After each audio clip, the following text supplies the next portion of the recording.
In 1609, the edge of Manhattan was not made of stone. It was a soft, muddy line of salt marshes and oak trees. This muddy edge would one day become the richest piece of land on Earth. New York City was born on the water. There were no roads into the city. There were no bridges connecting it to other places. The only way to travel was by boat. If you wanted to eat, your food came by boat. If you wanted to sell your goods, you needed a boat. The people who controlled the water's edge held all the power in the city. The complete history of New York is the story of how people fought to own this muddy line. It is a story of pushing the land out into the ocean and later pushing the ocean away from the land.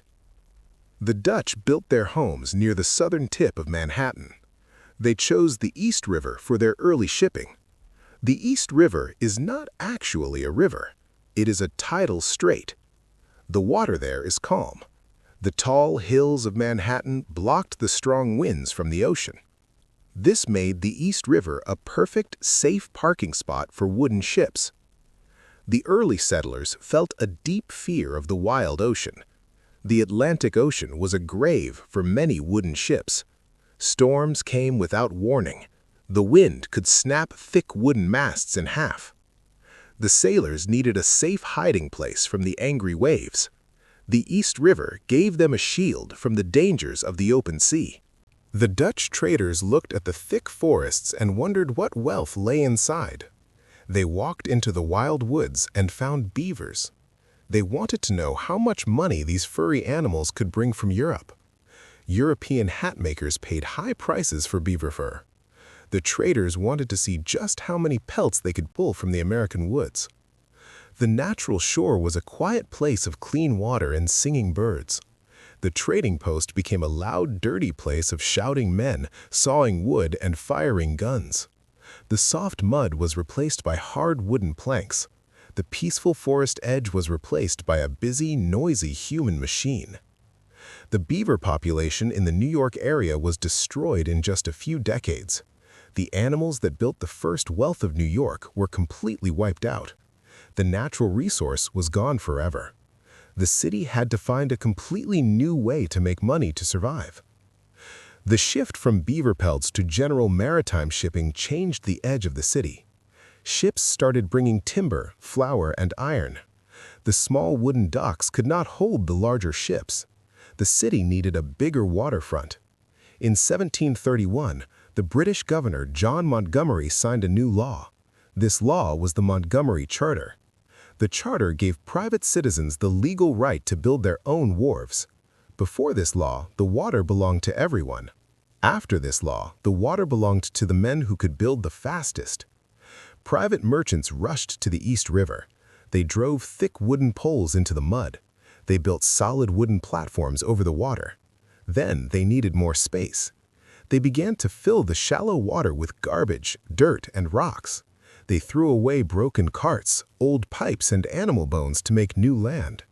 The physical shoreline of Manhattan began to move outward into the river. The city was growing on fake, man-made dirt. This caused the first great controversy of the waterfront. Rich men were stealing the public water to make private land. The private wharves made a few men very rich. But this small patch of fake land was nothing compared to the massive change that was coming. A new idea would tear the city apart before it made it the strongest port in the world. Enter the early 1800s. Other American cities wanted to be the best port. Philadelphia had a head start. It had a large population. Baltimore had deep water and was closer to southern farms. New York was in danger of losing the trade war. New York was trapped behind a wall of solid mountains. To the west of New York lay the vast, wild interior of America. Farmers in the Midwest grew huge amounts of wheat and cut down endless trees. However, they could not get their goods to New York City.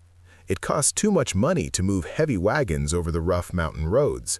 New York merchants watched this massive wealth pass them by. The leaders of New York felt a constant fear of economic death. They watched Philadelphia grow larger every year. They feared New York would become a poor, forgotten fishing town if they did not find a way to connect to the inland farms. A political leader named DeWitt Clinton asked a wild question. He wondered if men could dig a long ditch from the Hudson River straight through the mountains to the Great Lakes. People stared at the solid rock and wondered if human hands could actually carve a path through it. Before the canal, moving a ton of heavy goods cost $100. It took weeks to move the goods by horse over bumpy dirt roads. After the canal, the same ton of goods cost only $10. It took only days to move the goods by flatboat on a calm, man-made river. When the canal opened in 1825, the amount of money and goods that flooded into New York broke every record in the world. Nobody was prepared for the sheer size of the explosion in trade. The city went from a busy town to a global powerhouse in a few short years. DeWitt Clinton pushed his plan through the government. Many people laughed at him. They called the plan Clinton's Ditch. They said it was a crazy waste of money. Construction began in 1817. Thousands of men worked with hand shovels and pickaxes. They dug a ditch that was 4 feet deep and 40 feet wide. They cut through solid rock. They built tall stone walls to hold the water up when the land was hilly. The workers faced mud, disease, and death. The work was slow and hard. Finally, on October 26, 1825, the Erie Canal was complete. Governor Clinton stood on a boat in Buffalo at the western end of the canal. He took a barrel of water from Lake Erie. He sailed the entire length of the canal to the Hudson River. He then sailed down the Hudson to New York Harbor. He poured the Lake Erie water into the Atlantic Ocean. This was called the wetting of the waters. The effect on the New York waterfront was instant and total. The Erie Canal made New York the primary transshipment port for the entire United States interior. Transshipment means moving goods from one boat to another. Farmers sent their wheat on boats down the canal. The boats reached the Hudson River. The wheat was loaded onto huge ocean ships in New York. Those ocean ships carried the wheat to Europe. The system worked perfectly. The waterfront on both sides of Manhattan exploded with intense industrialization. The East River waterfront was already crowded. Now, the Hudson River waterfront became a massive industrial zone. The quiet green shores of the Hudson filled with factories. Slaughterhouses popped up. Sugar refineries processed raw sugar from the Caribbean. Textile mills made cloth. Iron factories built heavy machine parts. The waterfront was no longer just a place to park ships. It was a loud, dirty, dangerous factory zone. The air near the rivers turned black with coal smoke. The water turned foul with chemical waste and animal blood. The noise of steam engines and hammering metal never stopped. The factories needed workers. Thousands of poor immigrants from Ireland and Germany moved into wooden houses right next to the factories. They lived in tight, dirty streets that smelled of rotten garbage. The waterfront became the most crowded, unhealthy place in America. By the middle of the 1800s, the physical shape of Manhattan had changed forever. You could no longer see the water from the main streets of the city. The private wharves had pushed so far out into the rivers that they blocked the view. The rivers were hidden behind a solid wall of wood, iron, and brick. The ships could not see the city. The city could not see the ships. New York had achieved its greatest goal. It was the undisputed king of all American trade. The wealth was staggering, but a new, deep problem was born from this success. The public had completely lost access to the rivers. The people who lived in the city could no longer touch the water that gave the city life. The wall of wood and iron reached its highest point just as the world went to war in 1914. The edge of Manhattan was no longer a natural place. It was a hard, industrial machine. The Hudson River waterfront had become an unbroken line of commercial piers. This solid line of wooden docks stretched from the Battery at the bottom of Manhattan all the way to 59th Street. There was no open space left. Not a single blade of grass touched the river. The city had pushed the water away completely. The piers were built in a specific shape. They were long and narrow. They stuck straight out into the river. People called them finger piers. Ocean ships could park on both sides of a finger pier. This design packed a massive amount of shipping space into a small area of land. Then came the battle between the railroads and the city streets. The Hudson River piers belonged to the railroad companies. The New York Central Railroad owned the biggest ones. The railroad companies faced a serious problem. Their trains brought goods from the west. The trains stopped at the piers, but the factories and stores were on the east side of Manhattan. The railroad companies had to put their goods on horse carts. The carts had to drive through the busy, crowded streets of the city. This cost too much time. It cost too much money. The railroad leaders wanted a faster way to move goods across the island. The train operators on 10th Avenue felt fear every single day. They drove massive steam locomotives down a busy city street. People walked in front of the trains. Horse carts crossed the tracks. The train drivers could not stop the heavy trains in time. They feared they would kill a person on any given day. City leaders looked at the deadly street and wondered how to fix it. They wanted to know if they could lift the trains off the ground. They studied the idea of building a massive metal structure above the street. They wanted to see if trains could safely run in the sky. The busy street level was full of chaos, peddlers, and horse manure. The elevated train track above was a strict, clean corridor for heavy steel cars. The noise of the street was human shouting and horse hooves. The noise of the elevated train was heavy metal grinding on metal. By the 1920s, the trains had killed so many people on 10th Avenue that the public gave the street a dark name. They called it Death Avenue. The sheer number of deaths shocked the entire city. It showed that the industrial waterfront had grown too big and too dangerous for human life. A lesser-known fact is how the city tried to stop the deaths before the elevated tracks were built. The railroad hired special men on horses. They rode on horses in front of the trains. They waved red warning flags. People called these men the West Side Cowboys. Their job was to clear the people off the tracks, but the cowboys could not stop all the accidents. In 1929, the city and the railroad agreed on a massive plan. It was called the West Side Improvement. The project took years to build. Workers tore down buildings. They drove massive steel pillars into the ground. They built a huge metal road for trains 30 feet above the street. The trains finally left the ground. The project finished in 1934.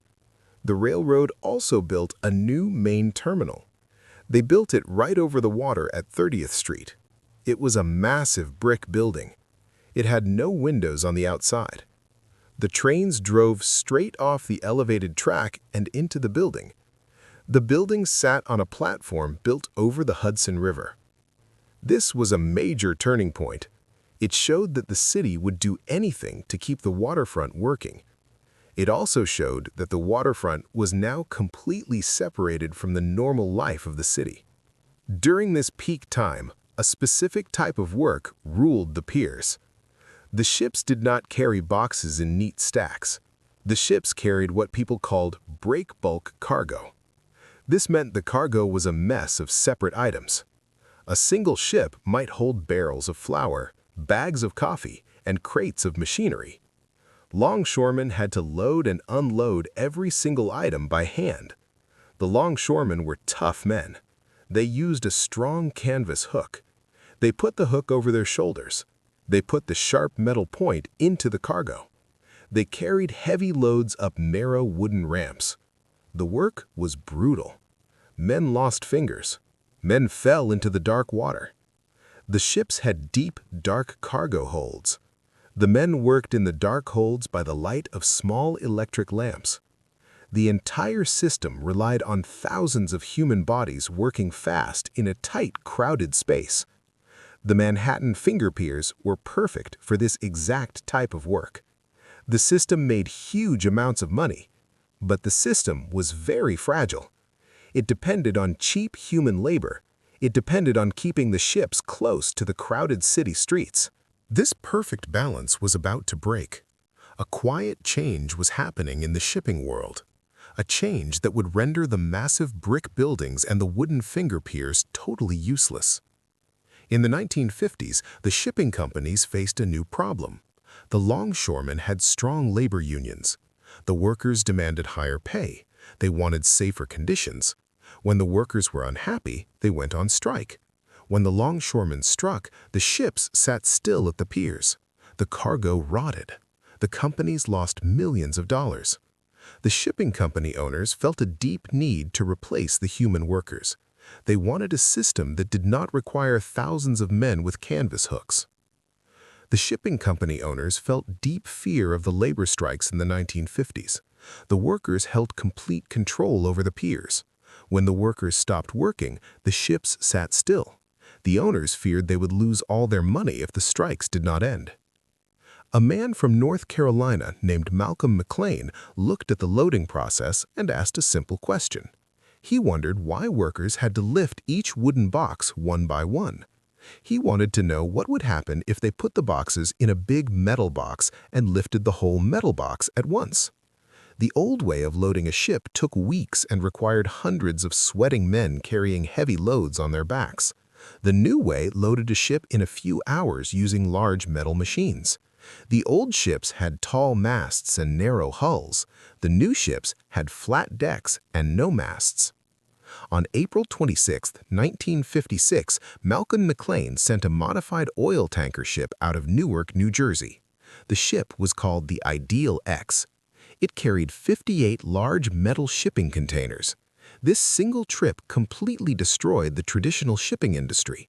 The entire system of Newark piers became obsolete in one day. Watch the longshoreman load his trucks onto ships piece by piece. It took hours. He thought the process was stupid. He sold his trucking company. He bought a small shipping line. He bought old World War II tanker ships. He cut the decks off the tankers. He built flat metal decks to hold standard-sized metal boxes. The boxes were 8 feet wide, 8 feet tall, and 20 feet long. The boxes were called containers. The containers changed the math of shipping completely. A crane could lift one container in 3 minutes. That one container held the same amount of stuff that took 10 longshoremen 3 hours to move. The cost of shipping dropped to almost nothing. The ports loved the containers. The ports hated the breakbulk cargo. But there was a major problem for New York City. Container ships needed massive open spaces. The giant metal cranes needed room to move back and forth. The trucks needed wide roads to drive right up to the cranes. Manhattan had none of these things. The finger piers were too narrow. The piers were too close together. There was no room to stack hundreds of metal boxes on the ground. The streets of Manhattan were too small for the huge trucks. The massive brick buildings on the west side were useless for container ships. The physical shape of Manhattan made container shipping impossible. The port had to move. It moved across the water to New Jersey. New Jersey had something Manhattan did not have. New Jersey had flat, empty land. The Port Authority of New York and New Jersey bought huge pieces of flat land in Newark and Elizabeth. They built massive, open concrete pads. They bought giant metal cranes from Europe. They built wide highways so the trucks could drive straight onto the interstate. The breakbulk cargo stopped. The containers took over. The shift happened fast. It was a brutal turning point. In 1960, the Manhattan piers were still busy. By 1970, they were empty. The shipping companies abandoned the old finger piers. The New York Central Railroad went bankrupt. The massive elevated tracks on the west side stopped running. The huge brick buildings sat empty. The wooden piers rotted. The heavy wooden pillars that held up the piers broke and fell into the river. The water rushed back into the spaces where the factories used to be.